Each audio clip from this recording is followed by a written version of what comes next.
Estamos passando pela história da Bíblia, focando no papel dos sacerdotes. E essa história começa com Deus criando um jardim chamado Éden, onde céu e terra são uma coisa só.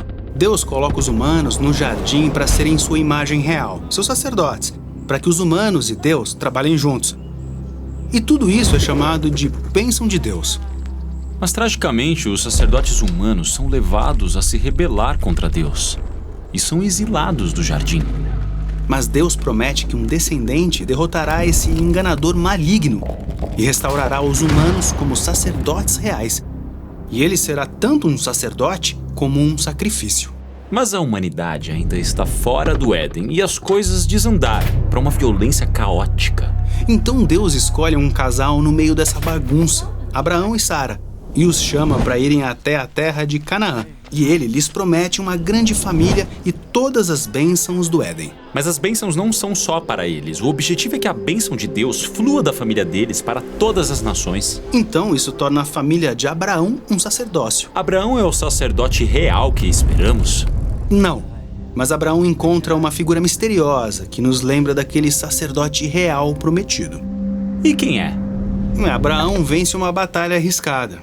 E na volta, ele passa pela cidade de Salém, onde esse rei o encontra. Vemos que esse rei também é um sacerdote que serve ao mesmo Deus de Abraão. Sim, Melquisedeque, esse homem é um mistério.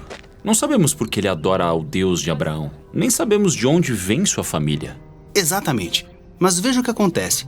Melquisedeque oferece um grande banquete a Abraão e seu exército. Depois oferece a bênção de Deus a Abraão, dizendo que foi Deus que lhe deu a vitória sobre seus inimigos. E Abraão dá a Melquisedeque 1/10 de tudo que tem.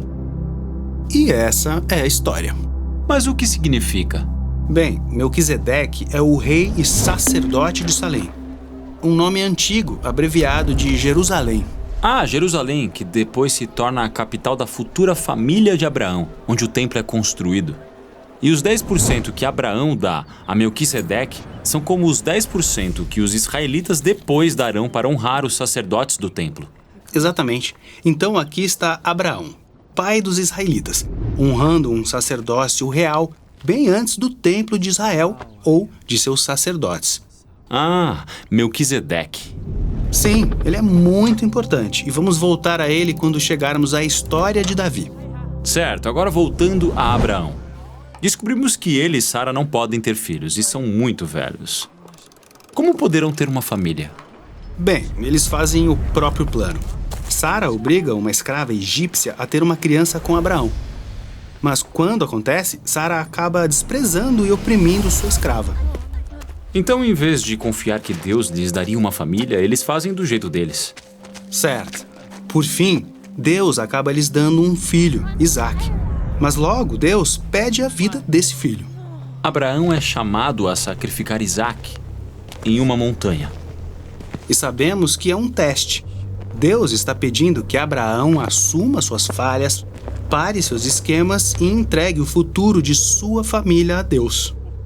Abraão e Isaque sobem a montanha, constroem um altar. E bem quando Abraão vai sacrificar o seu filho, Deus o impede e lhe oferece um carneiro para substituir Isaque no sacrifício.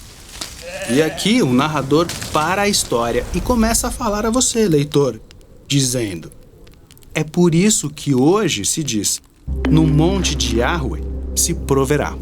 O monte de Yahweh, isso é Jerusalém. Isso mesmo. Repare que nas duas histórias que vimos, Abraão está perto do lugar elevado que mais tarde será chamado de Jerusalém.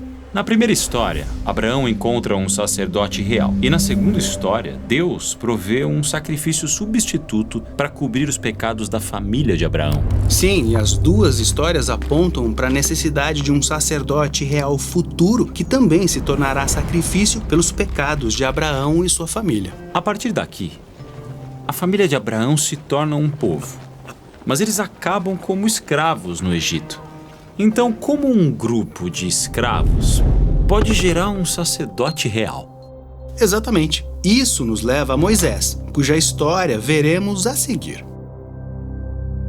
Nossa missão no Bible Project é ajudar as pessoas a experimentar a Bíblia como uma história unificada que leva a Jesus. Tudo que produzimos é gratuito, graças a pessoas generosas que se encontram ao redor do mundo, assim como você. Você pode acessar toda a nossa biblioteca de vídeos, conferir todos os nossos recursos e juntar-se a nós em bibleproject.com/português.